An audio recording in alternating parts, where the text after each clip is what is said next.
11 ಜನಕ್ಕೆ ಮತ್ತೆ ಮರುಹುಟ್ಟು ಕೊಡೋಕ್ಕಾಗಲ್ಲ. ಸೊ ಅವ್ರ ಮನೆಯವ್ರ ನೋವನ್ನ, ಅವರ ಸಂಕಟನ ಯಾವುದೇ ಕಾರಣಕ್ಕೂ ನೀವೇನಾದ್ರು ಇದು ಸರಿಪಡಿಸೋಕ್ಕಾಗತ್ತಾ? ಒಂದು RCB ಅನ್ನೋದು ಒಂದು ಸ್ಪೋರ್ಟ್ಸ್ ಅಷ್ಟೇ. ಸ್ಪೋರ್ಟ್ಸ್ ಆಗಿ ತೊಗೋಬೇಕು. ಆಗೋಗಿದೆ.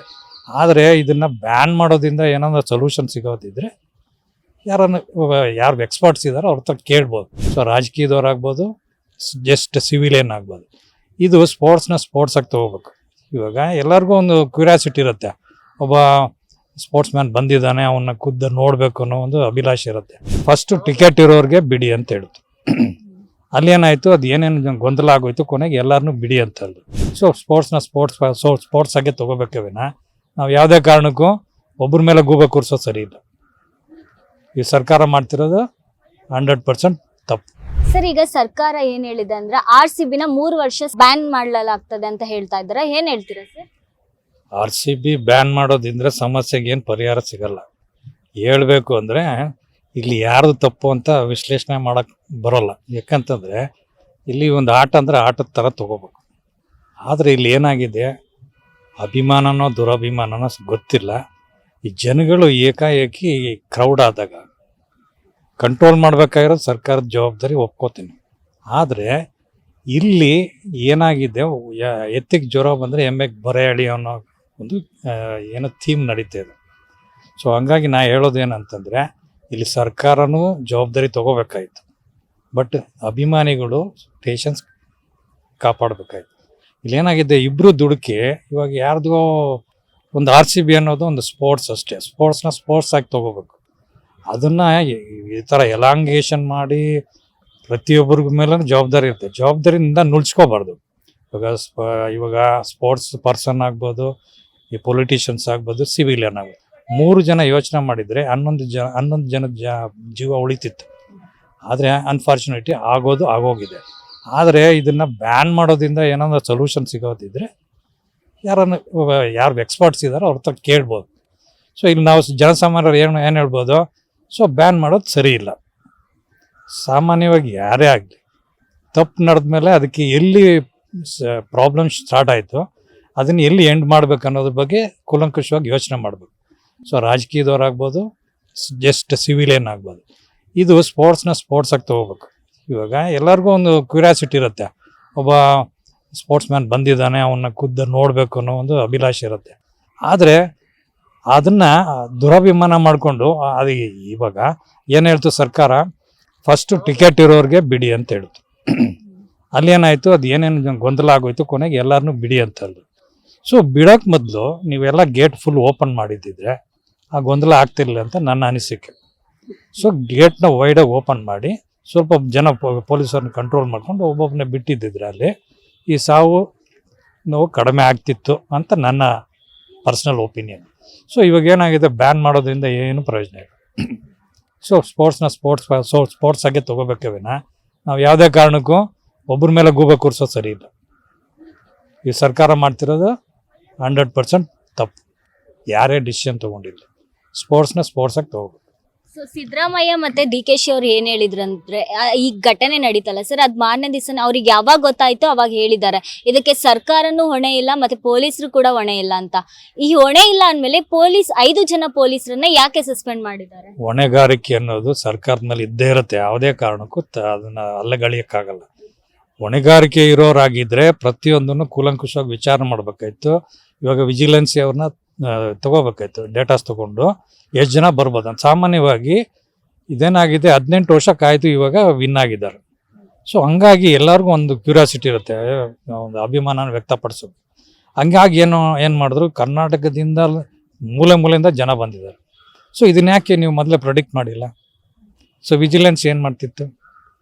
ಸೊ ಇವಾಗ ನೀವು ಇದು ಜವಾಬ್ದಾರಿಯಿಂದ ನೋಡ್ಸ್ಕೊಳಕ್ಕಾಗಲ್ಲ.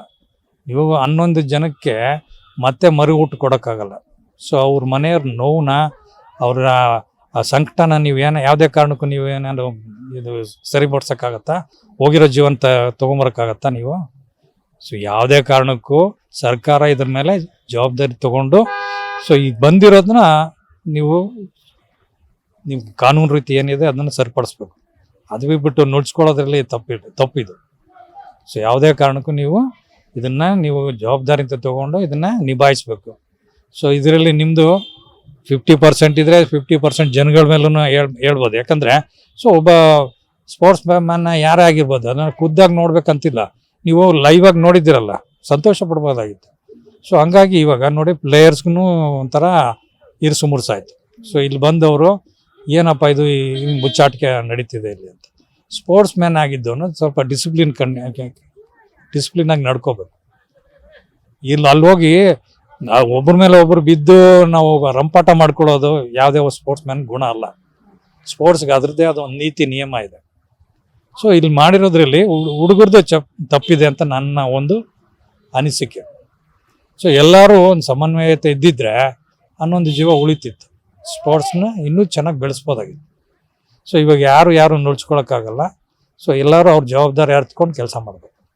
ಈಗ ಸಿದ್ದರಾಮಯ್ಯ ಅವರು ಏನ್ ಹೇಳಿದಾರೆ ಅಂದ್ರೆ, ಯಾರ್ಯಾರು ಮೃತಪಟ್ಟಿದ್ದಾರೋ ಸೊ ಅವರಿಗೆಲ್ಲಾನು 25 ಲಕ್ಷ ಕೊಡುವಂತದ್ದು ಸಿದ್ಧತೆ ಮಾಡಿದ್ದಾರೆ. ಸೊ ಏನ್ ಹೇಳ್ತೀರಾ ಸರ್? 25 ಲಕ್ಷದಿಂದ ಹೋಗಿರೋ ಜೀವ ಬರಲ್ಲ. ಒಂದು ಜೀವದ ಬೆಲೆ ಅವರು ಎತ್ತಿ ಸಾಕಿ ಅವ್ರು ಬೆಳೆಸಿರ್ತಾರಲ್ಲ, ಅದಕ್ಕೆ ನೀವು 25 ಲಕ್ಷ ಅಲ್ಲ, 25 ಕೋಟಿ ಅಲ್ಲ, ನೀವು ಜೀವನ ಪರ್ಯಂತ ಅವ್ರನ್ನ ಏನೇ ಮಾಡಿದ್ರು ಆ ಬಾಂಧವ್ಯ ಬರಲ್ಲ. ಸೊ ಅಷ್ಟು ಹೊಟ್ಟೆವರಿಂದ ನಾ ಹೇಳ್ಬಲ್ಲ. ಸೊ ಒಂದು ಜೀವ ಹೋಗಿರೋದಕ್ಕೆ ಅವ್ರ ತಂದೆ ತಾಯಿ ಪರವ ಸಂಕಟ ಜೀವನ ಪರ್ಯಂತ, ಪುತ್ರ ಶೋಕಂ ನಿರಂತರಂ ಅಂತಾರೆ. ಸೊ ಹಂಗಾಗಿ ಸೊ ಯಾವುದೇ ಕಾರಣಕ್ಕೂ ಆಗಬಾರ್ದಾಗಿತ್ತು, ಆಗೋಗಿದೆ. ಸೊ ಇವಾಗ ಏನಾಗಿದೆ, ಎಲ್ಲರೂ ಸಾಂತ್ವನ ಹೇಳಲೇಬೇಕು, ಆ ಪರಿಸ್ಥಿತಿಗೆ ನಾವು ಹತೋಟಿಗೆ ತರಲೇಬೇಕು. ಸೊ ದಕ್ಷ ಅಧಿಕಾರಿ ಪೊಲೀಸರನ್ನ ಈ ರೀತಿ ಸಸ್ಪೆಂಡ್ ಮಾಡಿರೋದು ಎಷ್ಟರ ಮಟ್ಟಿಗೆ ಸರಿ ಅನಿಸ್ತಾ ಇದೆ ಸರ್? ಪೊಲೀಸವ್ರನ್ನ ಸಸ್ಪೆಂಡ್ ಮಾಡಿರೋದ್ರಲ್ಲಿ ನಾನು ಹೇಳೋ ಪ್ರಕಾರ ಅವ್ರದ್ದು ಒಂದು ಜವಾಬ್ದಾರಿ ಇತ್ತು. ಪೊಲೀಸವ್ರಿಗೆ ಇದೆಲ್ಲ ವಿಜಿಲೆನ್ಸಿ ಬಗ್ಗೆ ಯಾಕೆ ತೊಗೊಂಡಿಲ್ಲ, ನೀವು ರಿಪೋರ್ಟ್ ಯಾಕೆ ತೊಗೊಂಡಿಲ್ಲ? ನೀವು ಕರ್ತವ್ಯ ನಿಭಾಯಿಸೋರು, ನೀವು ವಿಜಿಲೆನ್ಸಿಂದ ರಿಪೋರ್ಟ್ ತೊಗೊಬೇಕಾಯ್ತು. ಅಲ್ಲಿಗೆ ಇದು ಪೊಲೀಸರು ಏನು ಮಾಡ್ತಿದ್ರು ಅವಾಗ? ಪೊಲೀಸವ್ರಿಗೇನು ಇವಾಗ ಏನು ಫಂಕ್ಷನ್ ಇದು ಮಾಡ್ತಿರ್ಬೇಕಾದ್ರೆ ಪೊಲೀಸರನ್ನ ಡಿಪ್ಲಾಯ್ ಮಾಡಬೇಕಾಯ್ತು, ಬೇರೆ ಕಡೆಯಿಂದ ತರಿಸ್ಬೇಕಾಯ್ತು. ಸೊ ಯಾಕೆ ಮಾಡಿಲ್ಲ? ಅಲ್ಲಿ ನಿಮ್ಮ ಲೂಸ್ ಪೋಲ್ ಅಲ್ಲಿ ಗೊತ್ತಾಗತ್ತಲ್ಲ. ಒಬ್ಬ ಪೊಲೀಸ್ ಆಫೀಸರ್ ಅಂದಮೇಲೆ ಅವರು ರಾಜಕೀಯದವ್ರು ಏನೇ ಹೇಳಿ ಇವರು ಅವ್ರ ಕರ್ತವ್ಯ ನಿಷ್ಠೆ ಬಗ್ಗೆ ಇದು ಮಾಡಿ ತೋರಿಸ್ಬೇಕಾಯ್ತು. ಸೊ ನೀವು ಏನೇ ಸಿದ್ಧತೆ ಮಾಡ್ಕೊಂಡು ಮಾಡಬೇಕಾಯ್ತು, ಮಾಡಿದರೆ ಇದು ಯಾಕೆ ಆಗ್ತಿತ್ತು? ಸೊ ಇಲ್ಲಿ ಎಲ್ಲರದು ಹೊಣೆಗಾರಿಕೆ 100% ಇದೆ. ಪೊಲೀಸ್ ವೈಫಲ್ಯ ಇಲ್ಲಿ ಎತ್ತು ತೋರ್ತಾ ಇದೆ. ಸೊ ನೀವು ಹೋಮ್ ಮಿನಿಸ್ಟ್ರನ್ನ ಕೇಳ್ಕೊಂಡೆ ನೀವು ಇದು ಮಾಡ್ಬೇಕಂತೇನಿಲ್ಲ. ವಿಜಿಲೆನ್ಸಿ ರಿಪೋರ್ಟ್ ತೊಗೊಂಡ್ಮೇಲೆ ನೀವು ಪೊಲೀಸರನ್ನ ಡಿಪ್ಲಾಯ್ ಮಾಡಬೇಕಾಯ್ತು. ಹೋಮ್ ಮಿನಿಸ್ಟ್ರಿಗೆ ಒಂದು ಸಜೆಷನ್ ಕೊಡ್ಬೇಕಾಯ್ತು, ಈ ಥರ ಜನ ಜಾಸ್ತಿ ಬರ್ತಾ ಇದ್ದಾರೆ, ನೀವು ಕಂಟ್ರೋಲ್ ಮಾಡೋಕ್ಕಾಗ್ತಾ ಇಲ್ಲ, ನಾವು ಪೊಲೀಸರನ್ನ ಡಿಪ್ಲಾಯ್ ಮಾಡಿ ಅಂತ. ಯಾಕೆ ಮಾಡಿಲ್ಲ? ಅವ್ರದ್ದು ತಪ್ಪಿದೆ ತಾನೆ. ಸೊ ಹಂಗಾಗಿ ಇಲ್ಲಿ ನಾವು ಮಂಡುವಾದ ಮಾಡೋದು ಬೇಡ. ಸೊ ಹೋಗಿರೋ ಜೀವಕ್ಕೆ ಸಾಕಷ್ಟು ಬೆಲೆ ಇದೆ. ಅವ್ರು ಸಾಂತ್ವನ ಹೇಳ್ಬೇಕಾಗಿರೋದು ನಮ್ಮ ಕರ್ತವ್ಯ. ಎಷ್ಟು ಜನ ಅಂದ್ರೆ 20 ವರ್ಷನೇ ಯಂಗ್ಸ್ಟರ್ಸ್ ಅವರು ಎಷ್ಟು ಕನ್ಸುಗಳು ಕಟ್ಟಿರ್ತಾರೆ ಅಲ್ವಾ? ಮುಂದೆ ಹೆಂಗಿರ್ಬೇಕು ಅನ್ನೋದು, ಹೌದೌದು. ಅವ್ರ ತಂದೆ ತಾಯಿ ಕೂಡ ಎಷ್ಟೋ ಆಸೆಗಳು ಇಟ್ಕೊಂಡಿರ್ತಾರೆ. ಅದನ್ನ ನಾನು ಒಬ್ಬ ತಂದೆಯಾಗಿ ಹೇಳ್ಬಲ್ಲೆ ಅದ್ರ ನೋವು ಎಷ್ಟು ಅಂತ. ಸೊ ಅದನ್ನ ನಾವು ಯಾವುದೇ ಕಾರಣಕ್ಕೂ ಬರ್ಸಕ್ಕಾಗಲ್ಲ.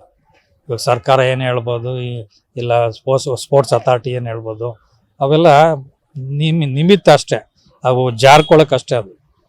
ಅದರಿಂದ ಇಲ್ಲಿ ಎಲ್ಲರದು ಹೊಣೆಗಾರಿಕೆ ಇದೆ, ಇಲ್ಲಿ ಆಗೋಗಿದೆ. ಸೊ ಇದನ್ನು ನಾವು ಮತ್ತೆ ಕೆದಕೋದ್ರಿಂದ ಅಥವಾ ಒಬ್ಬ ಆಫೀಸರ್ನ ಸಸ್ಪೆಂಡ್ ಮಾಡೋದ್ರಿಂದ ಏನೂ ಪ್ರಯೋಜನ ಇಲ್ಲ. ಸೊ ಇವಾಗ RCBನ ಬ್ಯಾನ್ ಮಾಡೋದ್ರಿಂದ ಯಾರಿಗಾದ್ರೂ ಅನುಕೂಲ ಇದೆಯಾ? ಇಲ್ಲ. ಸೊ ಹಂಗಾಗಿ ಒಂದು ಸ್ಪೋರ್ಟ್ಸ್ನ ಅದನ್ನು ಏನೋ ತಪ್ಪು ನಡೆದೋಗಿದೆ, ಮುಂದೆ ಅದನ್ನು ಸರಿಪಡಿಸ್ಕೊಳ್ಳೋಕ್ಕೆ ಅವಕಾಶ ಕೊಡಿ. ಅದು ಬಿಟ್ಬಿಟ್ಟು ನಾನು ಮಾಡಿದ್ದೆ ಸರಿ ಅನ್ನೋದು ಸರಿ ಇಲ್ಲ, ಅಷ್ಟೇ ಹೇಳ್ಬೋದು. ಸೊ ಬಿ ದಯಾನಂದ ಅವರು ಈಗ 35 ವರ್ಷದಿಂದ ಅಧಿಕಾರದಲ್ಲಿದ್ದಾರೆ. ಸೊ ಅವ್ರನ್ನ ಸಸ್ಪೆಂಡ್ ಮಾಡಿರೋದು ಎಷ್ಟು ಮಟ್ಟಿಗೆ ಸರಿ ಅನಿಸ್ತಾ ಇದೆ? ದಯಾನಂದ್ ಸಸ್ಪೆಂಡ್ ಮಾಡಿರೋದ್ರಲ್ಲಿ ಅರ್ಥ ಇಲ್ಲ ಅಂತಲೂ ಹೇಳೋಕ್ಕಾಗಲ್ಲ, ಅರ್ಥ ಇದೆ ಅಂತಲೂ ಹೇಳೋಕ್ಕಾಗಲ್ಲ. ದಯಾನಂದ ಒಬ್ಬ ಎಮಿನೆಂಟ್ ಪರ್ಸನ್, ಒಪ್ಕೋತೀನಿ. ಸೊ ಇದುವರೆಗೂ ಯಾವುದೇ ಒಂದು ಬ್ಲಾಕ್ ಚುಕ್ಕೆ ಇಲ್ಲ ಅವ್ರ ಮೇಲೆ. ಆದರೆ ಈ ಸರಿ ಯಾಕೆ ಹಿಂಗಾಯಿತು, ಇದನ್ನು ಅವ್ರನ್ನೇ ಪ್ರಶ್ನೆ ಮಾಡಬೇಕು. ಸೊ ನಿಮ್ಮಿಂದ ಏನು ತಪ್ಪಾಯಿತು, ಅದನ್ನು ನೀವು ಯಾಕೆ ಮಾಡಿಲ್ಲ, ನಾನು ಅವ್ರನ್ನ ಕ್ವಶನ್ ಮಾಡ್ತೀನಿ ಅಷ್ಟೆ. ಸೊ ಒಬ್ಬ ಎಮಿನೆಂಟ್ ಆಫೀಸರ್ ಆದಮೇಲೆ ಅದಕ್ಕೆ ತಕ್ಕನಾಗಿ ನಡ್ಕೋಬೇಕಾಯ್ತು. ಪೊಲೀಸರ್ದು ಅವ್ರದ್ದೇ ಆದ ಒಂದು ಇದಿದೆ, ಫಾರ್ಮುಲಾ ಇದೆ, ಅದನ್ನು ಅಪ್ಲೈ ಮಾಡ್ಬೋದಾಗಿತ್ತಾನೆ. ಸೊ ಇವ್ರಿಗೆ ಎಲ್ಲ ಅಧಿಕಾರ ಇದೆ. ಸೊ ಹೋಮ್ ಮಿನಿಸ್ಟರ್ ಕಂಟ್ರೋಲ್ ಮಾಡ್ಬೋದು, ಪೊಲಿಟಿಷಿಯನ್ ಕಂಟ್ರೋಲ್ ಮಾಡ್ಬೋದು. ಇವ್ರದ್ದು ಒಂದು ಸಪ್ರೇಟ್ ಇದೆ. IAS ಅಂದರೆ IPS ಅಂದರೆ ಇಂಡಿಯನ್ ಪೊಲೀಸ್ ಸರ್ವಿಸ್, ಅವ್ರದ್ದೇ ಒಂದು ಕರ್ತವ್ಯ ಅನ್ನೋದು ಇರ್ತದೆ. ಸೊ ಎಲ್ರಿಗೂ ನೀವು ಕನ್ವಿನ್ಸ್ ಮಾಡಿ ಇದು ಮಾಡ್ಬೇಕಾಯ್ತಲ್ಲ, ಯಾಕೆ ಮಾಡಿಲ್ಲ ನೀವು? ನಿಮ್ಮ ಎಕ್ಸ್ಪೀರಿಯನ್ಸ್ ಏನು ವರ್ಕೌಟ್ ಆಗಿಲ್ವ ಇವಾಗ? ಅದನ್ನೇ ನಾನು ಕೇಳೋದು. ಬಿಡಿ, ಇವಾಗ ದಯಾನಂದ ಆಗ್ಬೋದು, ಇನ್ನೊಬ್ಬ ಬರ್ಬೋದು, ಆದರೆ ಹೋಗಿರೋ ಜೀವನ ತರಕ್ಕಾಗುತ್ತೆ ಅಷ್ಟೇ.